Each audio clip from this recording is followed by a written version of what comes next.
국민만 보고 가겠다. 문재인 대통령이 이렇게 사실상의 정면 돌파를 선언했죠.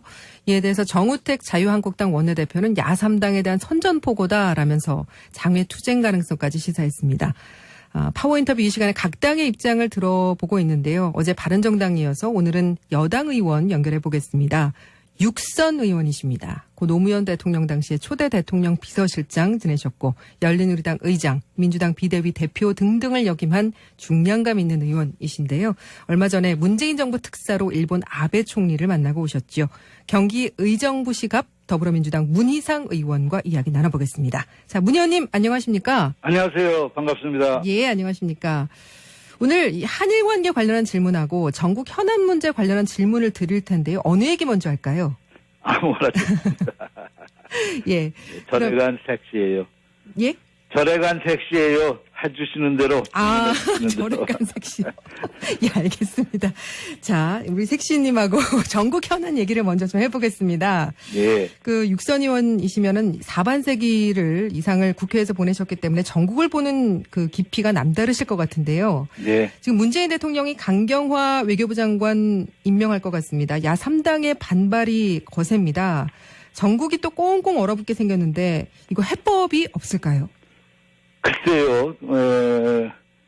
나는 그 정부 여당의 국정에 대한 책임은 무한대라고 저는 생각합니다. 예. 지금까지 대통령이나 청와대에서 할 수 있는 최선을 다했다고 저는 생각합니다.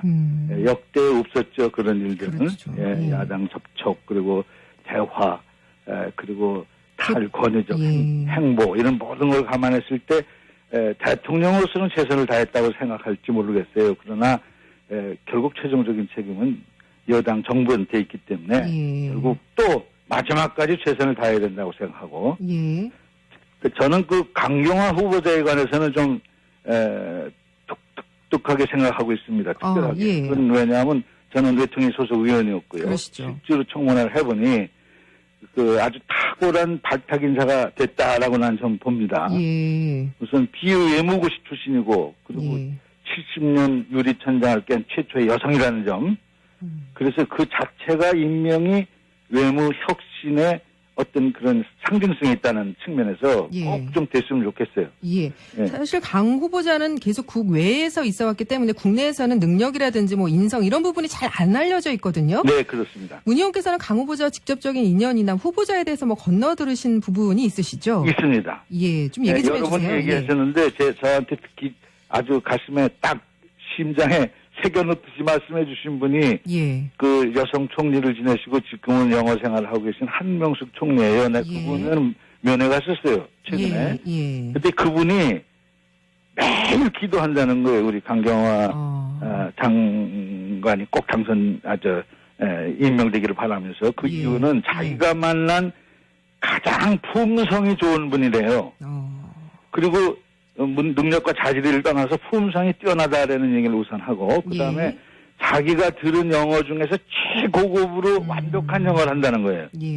이것도 외교장관으로서 아마 훨씬 이게 물론 같은 여성으로서 아마 그런 느낌을 받으셨는지 모르겠는데 아주 절절하게 꼭 좀 될 수 있게 좀 해달라고 이렇게 말씀을 하시더라고요. 그리고 보니까 위안부 할머님들도 나서서 전부 했고 외교부 공무원 노조 그리고 구호단체 국제구호단체는 물론이고 130개인데 그리고 나 중요하게 생각하는 건 국내 여성단체들의 여야가 없고 진보 보수가 없어요. 내가 보니까요. 여당 성향이신 우리 김정숙 여사하는 여성단체 그런데도 전부 찬성 발언을 하셨더라고요.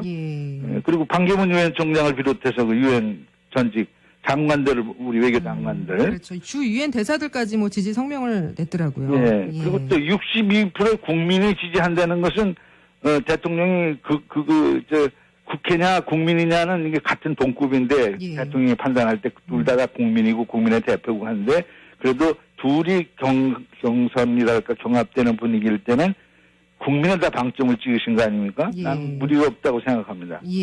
그런데 말이죠. 야당 일각에서는 그렇게 전직 장관이나 노조 대사들이 지지를 하는 게 과연 자발적인 것일 것이냐, 압력 내지는 강력한 부탁이 있었을 것이다, 이런 시각으로 보기도 하더라고요. 물론 그럴 수도 있겠죠. 그러나 그것은 그렇다고 해서 다 그런 식으로 다 찬성하지는 않지 않을까요? 그렇죠. 예, 부탁을 예. 받더라도 어쨌든 찬성 여부는 본인이 결정을 하는 물론이죠. 거죠. 물론이죠. 예. 그리고 지금은 외교안보에 여야가 따로 없습니다. 내가 볼 때는 다른 건 모르겠는데 한미 정상회담에 열흘 남았어요. 열흘. 예. 그 G20 정상회담 7월 7일입니다. 그렇죠. 거기 가면은 한미 정상회담, 한중, 한일 정상회담도 다 마련돼야 되거든요. 예. 이게 한두 가지 일이 아닌데 이럴 땐 좀 약간 좀 뭐라 그럴까 좀 국익을 위해서 무엇이 최선인가에 대해서 좀 야당도 좀 생각을 해야 되지 않을까 이런 생각이 듭니다. 예.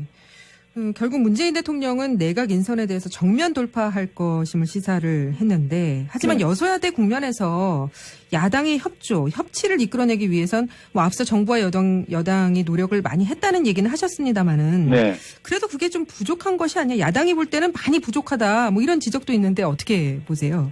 예, 최근에 특히 뭐 캠프 인사들을 기용했다 하면서 또 반발하는 게 있더라고요. 예. 네, 그건 제 생각하고 많이 틀립니다. 왜냐하면 집권 초기에는 저도 세계 정권을 만들어도 보고 참여도 해보고 그랬습니다만, 예.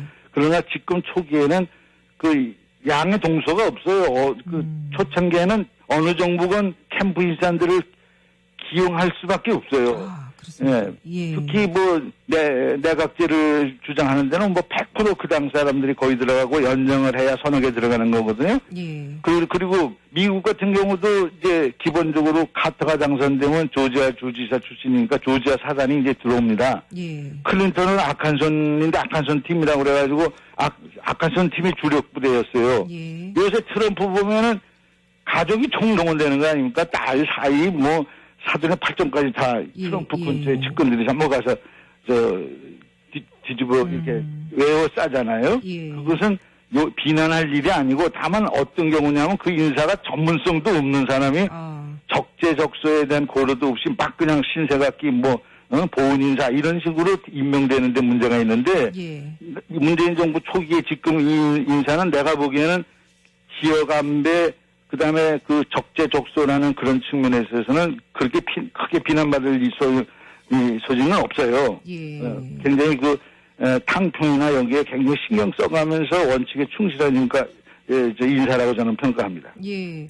하긴 뭐 어제 차관 임명장 수여식에서는 문재인 대통령이 능력을 보고 인선을 했기 때문에 얼굴도 모르는 분들이 많아서 직접 네, 이렇게 네, 임명장을 수여했다는 얘기는 네, 좀 네, 네. 인상이 깊기도 했습니다. 네네. 예.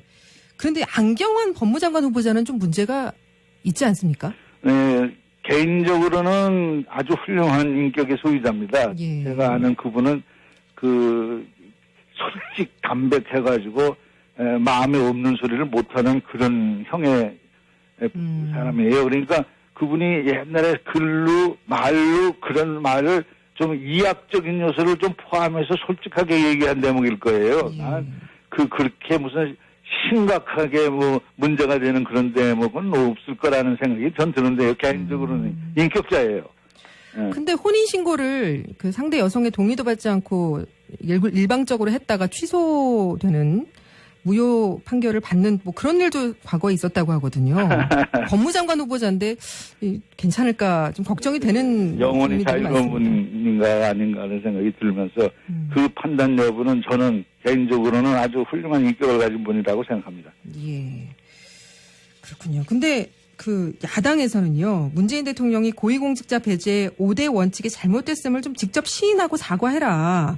조국 민정수석 역시 과거의 신문 칼럼에서 위장 전입 등등을 그렇게 비판을 해놓고 지금 왜 가만히 있느냐 이런 입장이거든요. 예. 야당 요구 들어주는 게 어려운 부분입니까? 네, 어렵다기보다 원칙의 문제이기 때문에 그렇죠.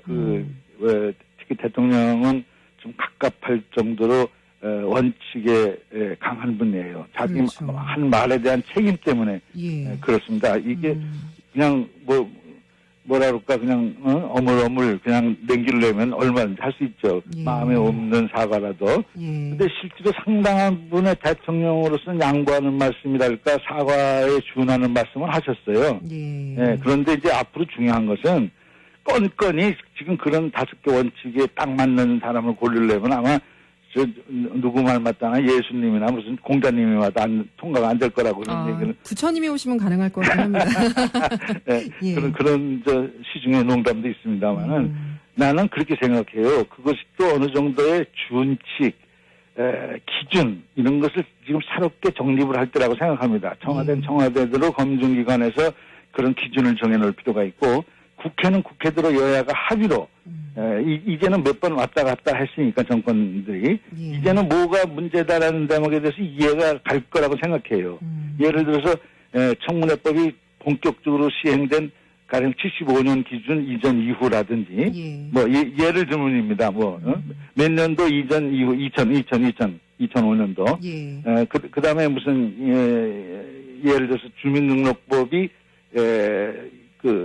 이기장 전입에 관해서 확보부당하게 위법이라고 한 그 시점 이전 이후 이런 건 조금 고려의 대상이 되지 않을까 저는 그런 생각을 합니다. 그래서 빠른 시간 안에 청와대가 그것이 무슨 요새 얘기하는 기준자문위원회인가 기획자문위원회인가 거기서 정해도 좋고 또 국회는 국회대로 지금 현재 뭐 TF팀이 구성이 돼서 돌아간다고 합니다. 거기서도 빨리 그 원칙을 정하면 서로가 양보할 수 있는 선, 이해가 되는 선, 국민이 이 정도면 용납이 가능한 선을 정해놓고 너무 작은 구문으로 해놓고 이것저것 다 잡으려고 그러지 말고 좀 이렇게 좀 원칙과 기준에 원칙적으로 어긋나지 않으면서 어느 준칙을 만들어서 그걸 지키는 그런 게 빨리 됐으면 좋겠습니다. 예, 알겠습니다. 다소 시일은 좀 지났는데 여전히 현재 진행형이기 때문에 이 부분도 좀 여쭤보겠습니다. 네. 문재인 정부의 대일 특사로 일본 아베 총리 만나고 오셨는데 문재인 정부 출범에 대한 반응이라든지 뭐 관련된 얘기가 있었습니까? 예, 물론이죠. 아베 총리는 말할 것도 없고 일본 여야 정치인 내가 만난 모든 분 한 100분 만났는데 팀으로는 15팀이고요. 그런데 이분들 모두 공통적으로 하는 말은 새로운 정부의 거는 기대가 아주 컸습니다. 이번 기회로 동결됐던 한일 관계의 새로운 전기를 마련해보자. 라는 의욕적인 분위기였습니다. 근데 위안부 재협상 이야기를 하셨잖아요. 네. 양국이 워낙 민감한 사안이라 그 얘기를 꺼내기가 사실상 쉽지 않으셨을 것 같은데 어떠셨어요? 그러나 얘기를 안 할 수 없죠. 내가 대통령의 뜻을 받들어 가지고 간 사람인데 그래서 분명히 얘기했죠. 위안부 문제와 관련해서는 한국 국민 대다수가 그 위안부 합의에 대해서 정서적으로 수용할 수 없는 것이 그냥 현실이다. 이 현실을 직시하고 슬기롭게 앞으로 나아가는 방향이 정해져야 된다. 이렇게 이제 전제를 하면서 옛날에 이제 위안부 강제동원을 인정했던 고노다마, 식민 지배를 사죄했던 무라야마 다마, 그다음에 어떤 그런 지평을 열었던 김대중 대통령 오부치 선언이라는 게 있습니다. 식민 통치 전체에 대한 사죄를 한 것인데, 그다음에 간라오또 다마 이런 과거 합의를 우리 그걸 삼아서 앞으로 미래지향적으로 슬기롭게 나가자. 뭐 이런 말을 우리가 했고요. 그러니까 뭐 거기도 기본적으로는 약속은 지켜져야 된다라는 말을 전제하면서 물론이죠. 그러니까 그런 고노 합의도 약속이었거든요. 그래서 다만 한일 관계는 앞으로 미래지향적으로 좀 극복하자 하는 데는 의견일치를 보는 거예요. 그러나 그 합의의 본질은 변함이 없는 거죠. 우리도 고노 합의를 주장한 거니까요. 옛날에 위안부 강제동원에 대해서 인정을 하고 사과한 그런 대목을 전제를 한 거니까요. 사실 뭐 육선 의원께 이런 말씀 드리면 어떻게 생각하실지 모르겠습니다만은 문 의원님 인상이나 풍채가 상대방을 좀 압도하는 면이 있으신 거 아시죠? 저는 이렇게 생겨서 죄송합니다. 아니 그게 아니고요. 일본 언론에서도 비슷한 표현을 했다면서요. 가셨을 때. 뭐 야쿠자 대장 뭐 이런 얘기를. 특사 가운데더니 야쿠자 오야붕이 왔네 이렇게 얘기하는 네티즌들이 번져가지고 신문에 나고 우리 신문에도 나고 그랬다는데 저는 뭐 생긴 게 이러니 야쿠자라 그래도 할 말은 없는데 그래도 꼬붕이 아니고 오야붕이라고 그런 대목은 조금 위안이 되더라고요. 그러니까 뭐 지금 2693님 청취자분께서 이한희 씨가 방송에서 살이 찌면 외삼촌이랑 너무 닮아져서 안 된다던데 조카 자주 보시나요? 가까워 보여 좋았습니다. 이런 얘기 하시더라고요. 봅니다. 네. 예. 근데 그러다 보니까 이제 아베 총리가 이 기선제압을 하기 위해서 나름 노력을 했던 것 같아요. 뭐 의자 높이도 굳이 다르게 준비를 했고. 사실 외교 무대에서 그런 기선제압이 중요하죠. 예, 기선제압은 먼저 하고 들어갔죠, 내가 용모로. 예. 그분은 10번 이상을 만났어요. 내외끼리도 만났고요. 예. 벌써 한 20년 전부터 계속 알고 지내는 사이니까요. 예, 그러시군요. 근데 일본 특사로 가셔서 우리 정부와 국민 정서를 이제 아베 총리한테 전달을 하셨고, 아베 총리도 이해한다는 제스처를 보냈다, 이렇게 알려졌는데, 아베 내각의 본심은 어떤 거라고 생각하세요? 글쎄요, 그걸 뭐, 나라고 뭐 뾰족하게 아는 수는 없죠. 예. 그러나, 이제 분명하게 읽을 수 있었던 것은 이번을 계기로 새로운 정부의 출범을 계기로 문재인 정부 출범을 계기로 한일 관계가 좀 새롭게 다시 나야 된다. 이런 경색으로 그냥 지속되는 건 양쪽 국민을 위해서도 바람직하지 않다. 일본으로서도 이거는 국익에 맞지 않는다. 이런 생각을 하는 것 같았습니다. 예. 그 얼마 전에 일본 아베 총리 특사인 니카이 자민당 간사장과 문재인 대통령 회담이 있었는데요. 그 니카이 특사의 그 부적절한 발언이 논란이 됐죠. 한일 양국 간의 관계를 꾸미는 일당이 있다. 이렇게 말을 했는데 관계의 주체가 누군지는 언급하지 않았지만 한일 위안부 재협상을 주장하는 사람들로 해석될 여지가 있지 않습니까? 네, 그런 해석의 여지를 만든 그 발언 자체는 저는 부적절하다고 생각합니다. 예. 그런데 이제 니카이라는 사람을 좀 알아야 되는데 이 사람은 대표적인 지한파예요. 지한파. 예. 아주 그냥 뭐 몇십 년 동안 정치 생활하면서 한국을 제일이라고 그러고 수십 번 왔어요, 한국에서. 예. 그리고 지금 통일특사로 그 양반이 왔거든요. 예. 그러니까 그런 점을 감안했을 때 잘해보자는 그런 뜻으로 자기는 해석을 했다고 난 생각합니다. 그리고 저도 그렇게 해석하고 싶습니다. 일부러 다른 특별한 의미가 있었다고는 보지 않습니다. 문 의원께서 이른바 위안부 제3의 길이 필요하다는 언급을 하셔서 당시 일본 언론이 보도를 하기도 했는데요. 이 파기나 재협상이 아닌 제3의 길, 여기에 의한 해결이라는 거는 어떤 의미입니까? 그거는 약간 오해가 있는데요. 예. 위안부 문제가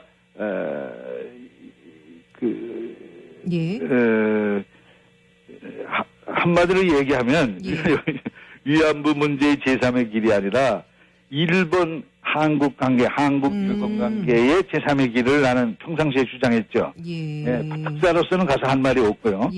나는 평상시에 늘 이런 주장을 합니다. 그건 뭐냐 하면 우리가 과거 한일 관계 과거에서 목매여가지고 한 발짝도 못 나가는 것은 어리석은 일이다. 다만 미래로 가자고 과거사를 덮는 것은 난 이건 더 큰 문제다. 특히 위안부 문제는 인류 보편적 가치의 문제거든요. 이걸 불가역적 합의를 한다든지 무슨 더군다나 피해자인 할머니가 당사자인데 당사자를 배제한 채 정부 간에 어떤 합의를 본들 그게 무슨 의미가 있겠어요. 그러니까 이런 문제는 과거사는 과거사대로 직시하면서 지혜롭게 앞으로 극복하는 자세로 나가고 그 대신 다른 안보, 경제, 문화 이런 한일 관계의 많은 문제점을 미래지향적으로 또 나아갈 부분도 많이 있거든요.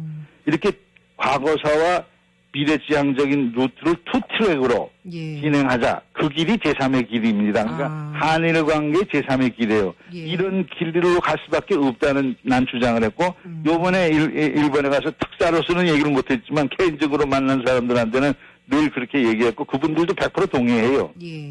그렇군요. 한일 정상이 이제 빠른 시일 내에 정상회담을 추진하기로 의지를 확인했는데 한일 정상회담은 어떻게 전망하십니까?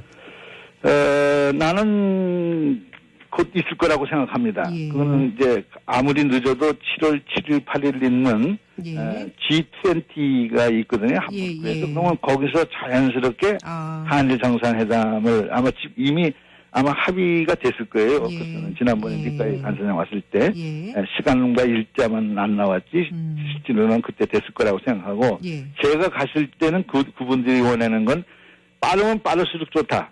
정상회담을. 그러면서 샤틀 외교 옛날에 김대중 고이즈미 노무현 대통령 간에 있었어요. 셔틀 외교라고. 지금 왜 김포하고羽田하고 다니는 비행기 있지 않습니까? 그런 의미입니다. 오가면서 양국을 오가면서 필요할 때 하자. 바로 보자. 뭐 이거 한 몇 번 진행이 됐었어요. 이제 그런 걸 다시 복원하자. 그러니까 자주 만나면 모든 문제의 해법이 거기 있다. 그렇게 해서 허심탄회한 얘기를 하는 속에 한일 문제를 풀자. 이런 것이 정상회담으로 하니까 가능한 한 빠를수록 좋다. 그런데 중국보다도 빨랐으면 좋겠고 미국 가는 길에 들렀어도 좋겠다. 이런까지 얘기를 하더라고요. 그러니까 그건 아베가 한 소리는 아니고 이제 희망상을 얘기하는데 그건 충분히 내가 청와대에도 보고를 전달을 했고 그런 것이 감안돼서 이번 니카이 간사장 왔을 때 아마 어느 정도 의견이 됐을 거예요. 내 생각인데 7월 7, 8일을 있는 거기 G20에서 만나는 게 제일 빠른 거 아닌가 그런 생각이 듭니다. 끝으로 이거 한 가지만 더 여쭤볼게요. 그러니까 이번에 그 한일 정상회담에서도 위안부 재협상 문제 이제 아베 총리와 문재인 대통령이 이야기 나눌 것 같은데 불가역적 합의로 맺어진 이 협상, 이 재협상에 아베 총리가 응하지 않을 게 분명해 보이는데 우리에게 협상 카드가 있습니까? 아니요. 굳이 재협상하자고 그럴 게 없는 게 제3의 성명서를 서로 합의하면 되고 자주 만나다 보면요. 그리고 진정성 있는 사과를 일정을 위한 오부치 선언 같은 거를 오부치 선언 20주년이 곧 되는데 그때쯤 돼서 서로 양 정상이 할 수도 있고요. 그러니까 제3의 선언으로 그냥 그냥 뭐라 그럴까 덮고 넘어갈 수가 있죠. 수가 있죠. 그걸 제3의 선언으로 고치자 어쩌자 이런 협상은 지금 단계에서는 좀 맞지 않아요. 알겠습니다. 오늘 여기까지 말씀 나누겠습니다. 예, 고맙습니다. 감사합니다. 지금까지 더불어민주당 육산 의원이시죠. 문희상 의원이었습니다. 국민이 판단할 때 둘 다 국민이고 국민의 대표고 하는데 그래도 둘이 경선이랄까 경합되는 분위기일 때는 국민에다 방점을 찍으신 거 아닙니까? 난 무리가 없다고 생각합니다.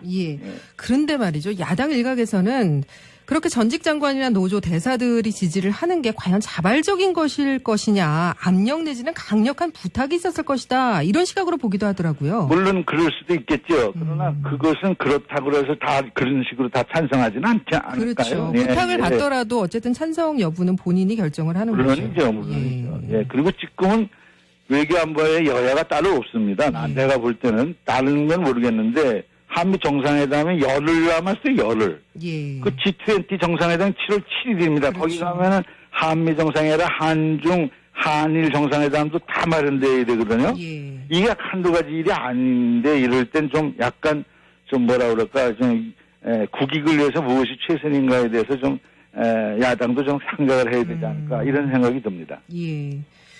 결국 문재인 대통령은 내각 인선에 대해서 정면 돌파할 것임을 시사를 했는데 하지만 여소야대 국면에서 야당의 협치를 이끌어내기 위해선 뭐 앞서 정부와 여당이 노력을 많이 했다는 얘기는 하셨습니다마는 그래도 그게 좀 부족한 것이 아니야. 야당이 볼 때는 많이 부족하다. 뭐 이런 지적도 있는데 어떻게 보세요? 최근에 특히 캠프 인사들을 기용했다 하면서 더 반발하는 게 있더라고요. 그건 제 생각하고 많이 틀립니다. 왜냐하면 집권 초기에는 저도 세계 정권을 만들어도 보고 참여도 해보고 그랬습니다만 그러나 집권 초기에는 그 양의 동서가 없어요. 초창기에는 어느 정부건 캠프 인사들을 기용할 수밖에 없어요. 특히 뭐 내각제를 주장하는 데는 뭐 100% 그 당 사람들이 거의 들어가고 연정을 해야 서너 개 들어가는 거거든요. 그리고 미국 같은 경우도 이제 기본적으로 카터가 당선되면 조지아 주지사 출신이니까 조지아 사단이 이제 들어옵니다. 클린턴은 아칸손인데 아칸손 팀이라고 그래가지고 아칸손 팀이 주력 부대였어요. 요새 트럼프 보면은 가족이 총대통령 소속 의원이었고요. 실제로 청문회를 해보니 아주 탁월한 발탁 인사가 됐다라고 난 좀 봅니다. 우선 비외무고시 출신이고 그리고 70년 유리천장을 깬 최초의 여성이라는 점. 그래서 그 자체가 임명이 외무 혁신의 어떤 그런 상징성이 있다는 측면에서 꼭 좀 됐으면 좋겠어요.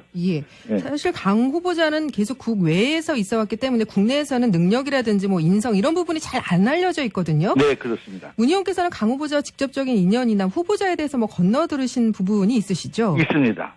좀 얘기 좀 여러 번 해주세요. 얘기하셨는데 저한테 특히 아주 가슴에 딱 심장에 새겨놓듯이 말씀해 주신 분이 예. 그 여성 총리를 지내시고 지금은 영어 생활을 하고 계신 한명숙 총리예요. 네, 예. 그분은 면회가 있었어요. 최근에. 예. 근데 그분이 매일 기도한다는 거예요. 우리 강경화 장관이 꼭 임명되기를 바라면서 그 예. 이유는 자기가 만난 가장 품성이 좋은 분이래요. 그리고 능력과 자질을 떠나서 품성이 뛰어나다라는 얘기를 우선 하고 그다음에 예. 자기가 들은 영어 중에서 최고급으로 완벽한 영어를 한다는 거예요. 예. 이것도 외교장관으로서 아마 훨씬 이게 물론 같은 여성으로서 아마 그런 느낌을 받으셨는지 모르겠는데 예. 아주 절절하게 꼭 좀 될 수 있게 좀 해달라고 이렇게 말씀을 하시더라고요. 예. 그리고 이제 그러고 보니까 위안부 할머님들도 나서서 전부 했고 외교부 공무원 노조 그렇죠. 그리고 구호단체 국제구호단체는 물론이고 130개인데 예. 그리고 나 중요하게 생각하는 건 국내 여성단체들의 여야가 없고 진보 보수가 없어요. 내가 보니까요. 예. 여당 성향이신 우리 김정숙 여사가 하는 여성단체 그런데도 전부 찬성 발언을 하셨더라고요. 예. 그리고 반기문 유엔 총장을 비롯해서 그 유엔 전직 장관들 우리 외교 장관들 그렇죠. 주 유엔 대사들까지 뭐 지지 성명을 냈더라고요. 예. 그리고 또 62%의 국민이 지지한다는 것은 대통령이 국회냐 국민이냐는 이게 같은 동급인데 예. 국민만 보고 가겠다. 문재인 대통령이 이렇게 사실상의 정면 돌파를 선언했죠. 이에 대해서 정우택 자유한국당 원내대표는 야3당에 대한 선전포고다라면서 장외 투쟁 가능성까지 시사했습니다. 파워 인터뷰 이 시간에 각 당의 입장을 들어보고 있는데요. 어제 바른정당이어서 오늘은 여당 의원 연결해 보겠습니다. 육선 의원이십니다. 고 노무현 대통령 당시에 초대 대통령 비서실장 지내셨고 열린우리당 의장, 민주당 비대위 대표 등등을 역임한 중량감 있는 의원이신데요. 얼마 전에 문재인 정부 특사로 일본 아베 총리를 만나고 오셨죠. 경기 의정부시 갑 더불어민주당 문희상 의원과 이야기 나눠보겠습니다. 자, 문 의원님 안녕하십니까? 안녕하세요. 반갑습니다. 예, 안녕하십니까? 오늘 이 한일 관계 관련한 질문하고 전국 현안 문제 관련한 질문을 드릴 텐데요. 어느 얘기 먼저 할까요? 아무거나 예. 절에 간 섹시예요. 예? 절에 간 섹시예요. 해주시는 대로. 절에 간 섹시. 예, 알겠습니다. 자, 우리 섹시님하고 전국 현안 얘기를 먼저 좀 해보겠습니다. 예. 그 육선 의원이시면은 4반세기를 이상을 국회에서 보내셨기 때문에 전국을 보는 그 깊이가 남다르실 것 같은데요. 예. 지금 문재인 대통령이 강경화 외교부 장관 임명할 것 같습니다. 야3당의 반발이 거셉니다. 전국이 또 꽁꽁 얼어붙게 생겼는데 이거 해법이 없을까요? 글쎄요, 나는 그 정부 여당의 국정에 대한 책임은 무한대라고 저는 생각합니다. 예. 지금까지 대통령이나 청와대에서 할 수 있는 최선을 다했다고 저는 생각합니다.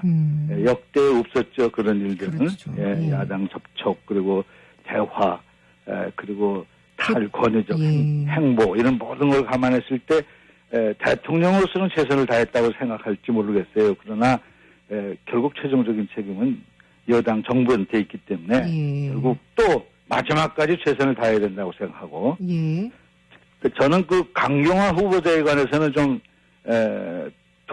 독특하게 생각하고 있습니다. 특별하게. 그건 왜냐하면 저는 동원되는 거 아닙니까? 달 사이 뭐 사전에 8점까지 다 트럼프 근처에 측근들이 한번 가서 뒤집어 이렇게 외워 싸잖아요. 그것은 비난할 일이 아니고 다만 어떤 경우냐면 그 인사가 전문성도 없는 사람이 적재적소에 대한 고려도 없이 막 그냥 신세각기 보훈 인사 이런 식으로 임명되는데 문제가 있는데 문재인 정부 초기에 지금 이 인사는 내가 보기에는 지역 안배 그다음에 그 적재적소라는 그런 측면에 있어서는 그렇게 크게 비난받을 소지는 없어요.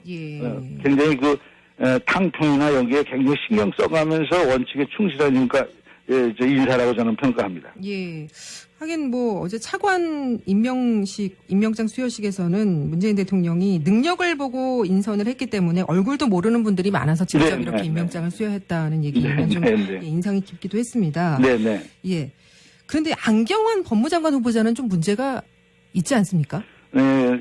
개인적으로는 아주 훌륭한 인격의 소유자입니다. 제가 아는 그분은 솔직 담백해가지고 마음에 없는 소리를 못하는 그런 형의 사람이에요. 그러니까 그분이 옛날에 글로 말로 그런 말을 좀 이학적인 요소를 좀 포함해서 솔직하게 얘기한 대목일 거예요. 나는 그렇게 무슨 심각하게 뭐 문제가 되는 그런 대목은 없을 거라는 생각이 전 드는데요. 개인적으로는 인격자예요.